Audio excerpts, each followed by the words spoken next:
Oi, eu sou o Fabrício e esse é um vinho brasileiro todas as sextas. Como eu falei no primeiro episódio, a gente tá provando espumantes bruts, os 3 primeiros episódios dessa temporada. Hoje é o segundo espumante. Eu já provei o primeiro, eu ainda não descobri qual que ele é. Pra você saber qual que ele é, você vai ter que voltar lá e assistir o vídeo. E agora a Cami vai me trazer a segunda taça pra eu provar e conversar um pouquinho sobre ela. Vamos lá. Nossa, esse é bem mais palha, hein? Já deu uma diferença interessante na taça. O primeiro vinho, se você não viu, ele tinha uma aparência já bem diferente. Eu ainda não sei qual que é qual, a gente vai provar todos primeiro. Por isso a gente tá quebrando o vídeo ao meio. E esse aqui é o segundo. Todos são bruts gaúchos, mais comerciais, então são de valor entre 40 e 75 reais. Vamos lá, então. O primeiro, ele era bem esverdeado, não chegava a ter essa coloração palha, que é bem tradicional das bolhas, e as bolhas dele eram bem centralizadas. Então, eu imagino que o meu guess sobre ele estava certo, ele provavelmente é o mais barato de todos. Ele tem uma cara de que ficou em tonel de inox, e não envelheceu. Ele é bem jovem, bem frutas verdes, tem um leve metálicozinho na boca, bem piscina. Esse aqui, pela cor palha, me parece que ele tem no mínimo uns 24 meses de envelhecimento na garrafa, não necessariamente em barrica de carvalho. Porque quando a gente está falando de um vinho de menos de 100 reais, é muito difícil ter um investimento de deixar ele envelhecer em barrica. Então, temos isso. As bolhas desse também já são mais elegantes. Elas não são centralizadas num ponto só, ele provavelmente não vai ter uma textura tão cremosa na boca, ele vai ter uma textura um pouquinho mais líquida, um pouquinho menos espumosa, sabe? Não num mau sentido, eu acho que espumoso é uma palavra horrível para dar de característica de vinho. Quando tem muita bolha, a bolha ela é mais agressiva, ele tem uma textura de chopp na boca. Quando a gente quer um vinho mais elegante, a gente não quer essa textura, a gente quer algo realmente mais suave, sutil, na textura quando você toma o seu gole. Esse tem cara de entregar essa característica. Então, vamos lá. Esse já não é fruta verde, não é uma maçã, não é uma pera, como é o primeiro. Junto com a cor, que é mais palha, ele já traz uma fruta mais amarela. Não tem brioche, que é algo bem característico de espumante, tem essa característica de fermento, esse cheirinho que eu particularmente gosto muito. Da mesma forma que o primeiro, o olfato dele lembra um pouco de moscatel, que é mais adocicado, mais levinho, mais fácil de beber.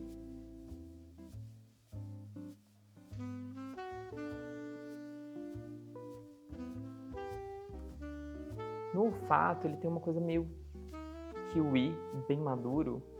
Tipo, não é uma fruta verde. Eu tô pensando no kiwi amarelo, né? Porque ele não tem notas de fruta amarela, tipo abacaxi. É outra coisa, mas não é fruta verde também. Ele ficou ali meio num limbo, talvez uma physalis seja mais, acho que correto pra definir. Com certeza, é uma coisa mais physalis, assim. Vamos ver como que ele se comporta na boca.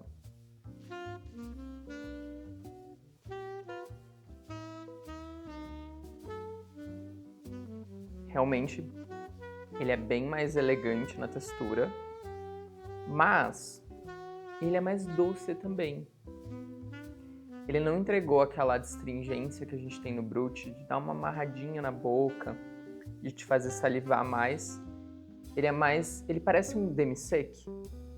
Ele te faz salivar um pouquinho, mas o sabor ainda é meio moscatel. A fruta amarela ficou bem mais evidente agora, tipo, parece que eu mordi uma physalis. Ele tem isso bem marcado nele. Então é bem doido, porque o primeiro, ele não tem as bolhas de um espumante mais elegante. Ele é realmente mais fácil de beber, ele é realmente mais comercial, sabe? Esse aqui tem essa elegância, mas o paladar não acompanha da mesma forma. Ele acaba ficando mais simples, porque parece que ele teve uma adição de açúcar. E ele fica meio nessa nota. Ele realmente não traz nem brioche, nem amêndoas, nada. Ele também não tem a finalização mais metálica que o primeiro tem, mas também não tem uma finalização de madeira, nada. Ele fica, tipo, neutro. Eu acho que esse provavelmente é um vinho mais fácil de beber. Provavelmente a pessoa que gosta de um moscatel vai tomar esse e vai ficar super satisfeita.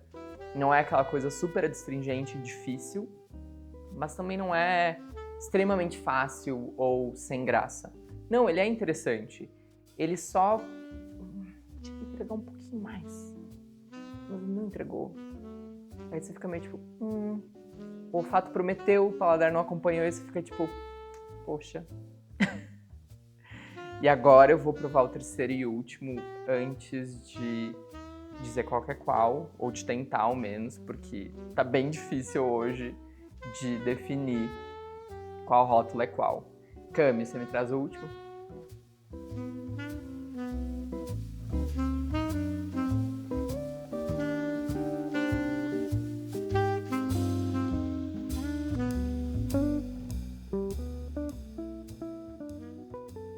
Eu amo que a Cami virou pra mim agora e disse, será que eu troquei as taças e eu não percebi? E aí eu tô tipo... tô morrendo de rir já. Cami, traz a taça de volta. A gente já gravou agora o primeiro e o último vinho. E a gente já sabe que, obviamente, o primeiro é o Casa Perini, que você já assistiu na semana passada. E que o próximo você vai descobrir já já qual que é. Então, esse aqui é o Vinícola Aurora. Quando eu tava provando o primeiro, eu imaginei que o segundo vinho pudesse ser Aurora por conta da cor palha. É uma característica bem comum da Vinícola Aurora. Pode trazer a garrafa, Cami. Esse, obviamente, é o único que eu não tô descobrindo qual que é, porque é o que sobrou, né? A Vinícola Aurora, ela é uma das mais premiadas no Rio Grande do Sul de espumante comercial, os mais baratos. Mas eles têm uma linha que chama Pinto Bandeira, que é uma região, uma micro-região da Serra Gaúcha, e de lá sai o espumante top de linha deles, que não é caro, é um espumante de menos de R$100, mas que tem uma entrega muito legal. Ele é extra brut, então ele é mais secão na boca, que é o pouco que eu senti que faltou nesse vinho. Por isso que eu disse, poxa, ele tem a cor da Aurora, mas no palato eu tava esperando um pouquinho mais. Eu achei ele um pouco comercial. Enquanto o da Casa Perini, na semana passada, entregou no paladar a interessância que eu estava buscando, esse aqui entregou somente no olfato e visivelmente, né, na cor. Quando você toma, ele fica um pouquinho blasé. E aí, quem gosta de blasé, né? Eu falando isso, eu sou a pessoa mais blasé que eu conheço. Mas tudo bem. Vamos até ver se ele evoluiu um pouquinho, né? Porque eu acho que a nota de Physalis é uma coisa bem legal. Mas eu acho que ela poderia estar um pouquinho mais seca. Eu acho que ele adocicou um pouquinho, sabe? Mas interessante, agora que esse é o último que a gente voltou, a gente já terminou de gravar o terceiro vídeo e o primeiro. Ele é o que mantém na boca a nota por mais tempo. Os outros, como a gente gravou primeiro as 3 taças, eu falando às cegas, aí eu fui descobrindo qual que é qual, eles foram lavando. Esse aqui é o último e ele não lavou. Ele é o que tá mais intenso na boca.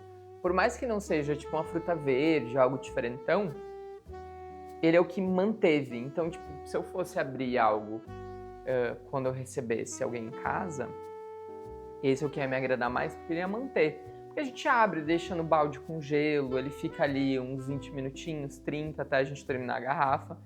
Nesse meio tempo, ele não pode ficar sem gosto. Ele tem que, na real, evoluir um pouquinho. E ele fez isso. Ele deu uma evoluída, ele ficou um pouquinho mais seco com o tempo, o que não faz muito sentido. Ele deveria ser bem seco desde o início. Mas, ao menos, talvez a minha lembrança esteja me enganando, mas ele ficou um pouquinho mais interessante com o tempo. Então, acho legal. O da Vinícola Aurora, ele não é nem o nosso vinho mais em conta, que é o da semana que vem, nem o nosso vinho mais caro dos Bruts, que foi o da semana passada. Ele gira ali em torno de R$45, o que para essa entrega no paladar, pelo preço, semana que vem a gente vai ter outro vinho de R$40. Esse aqui entrega, assim, léguas de distância. Muito mais. De todos os vinhos que a gente provou até agora, esse seria o que eu compraria novamente para uma festa. Eu costumo comprar Casa Valduga, não vou mentir, Brut. É o que eu sempre sirvo há milênios. Já faz uns 5 anos que eu faço festa de aniversário e eu compro caixas de Casa Valduga, que é o meu favorito do Rio Grande do Sul. Tirando Lírica Crua, que ele é um pouco mais difícil de beber. Então, vou ter convidados que não vão gostar. Mas esse aqui, pau a pau. Ele é um pouquinho mais doce, mas pela diferença de, tipo, R$50, porque o Casa Valduga já tá 90, você tem uma entrega bem interessante. Eu gostei bastante dele. Ele tem algumas premiações, mais do que o primeiro, que é o Casa Perini, mas como ele também é o base de venda deles, não tem muita informação na garrafa. Isso é uma coisa que a gente vai começar a encontrar em vinhos mais caros, quando a gente estiver falando de R$100, R$150. Mas ele é bem legal. Ele claramente também é um método Charmat, tradicionalzão como todos os outros dois. A mesma região, ele combina com antipastos. Esse aqui até você pode brincar um pouco mais, eu colocaria um queijo um pouquinho mais forte, óbvio que não um azul, mas um grana padano com um melzinho, combina super bem. E esse aqui fala no site, não sei se é porque não tá na garrafa, que ele é só Chardonnay, mas eles não colocam que é Blanc de Blanc. Os outros dois, eles têm Riesling, um com Trebbiano, o outro com Chardonnay, e esse aqui seria um só Chardonnay. E realmente faz um pouquinho mais de sentido a cor ser mais amarela quando a gente está falando de um vinho que é só Chardonnay. O Chardonnay ele tem essa característica mais amarelada, mas também porque ele costuma passar por barrica de carvalho, então intensifica ainda mais essa cor palha. Esse, obviamente, não passou por barrica de carvalho, não tem nenhuma característica na boca de barrica de carvalho, mas é um ótimo vinho. Por custo-benefício, de 1 a 5, ou 0 a 5, eu daria para ele um 3,8. Pelo preço e pela entrega, eu acho um espumante bem honesto. Provavelmente não vai te dar dor de cabeça amanhã sem encher a cara, o que também é um plus. Cami, quer provar? Eu acho que se você gostou tanto dos outros dois, talvez esse seja o seu favorito. Tenho essa impressão. Vamos ver. Bora lá. A Cami deu altas notas nos outros vinhos, então... Eu acho que essa é a minha pegada de vinho, acabei de descobrir isso. Óbvio, espumante é a pegada de vinho. Eu adoro vinho, mas um espumante, umas bolhas, é sempre melhor. E aí? Ele é mais, eu acho que ele é mais encorpado que os outros dois. Sim. É um pouco mais forte, mas delicioso também. Sim, esse ele tem mais personalidade. Sim. Né? Ele chega mais presente, ele Sim. fica na boca, ele conversa contigo. Eu acho ele mais legal. Ele lembra uma entrega de um vinho do dobro do valor. Sim. O que é o que a gente quer. A gente quer pagar mais barato e ter uma entrega mais cara. Esse ele faz isso, então acho não honesto. Eu acho que ele excede a expectativa para um vinho de R$45. Qual a nota que você deu? Eu dei 3,8. Eu acho que eu daria um 4,8 e eu não sei o que falta para 5, porque eu não sou especialista. Mas você deu 5 nos outros dois? Mas eu quero ser diferente desse. Mas esse é o melhor! Não, é 5. Claramente a Cami gostou dos outros dois mais, então vamos seguir dessa forma. Gente, eu espero que vocês tenham gostado. Semana que vem a gente tem o último vinho Brut, então, por favor, assista.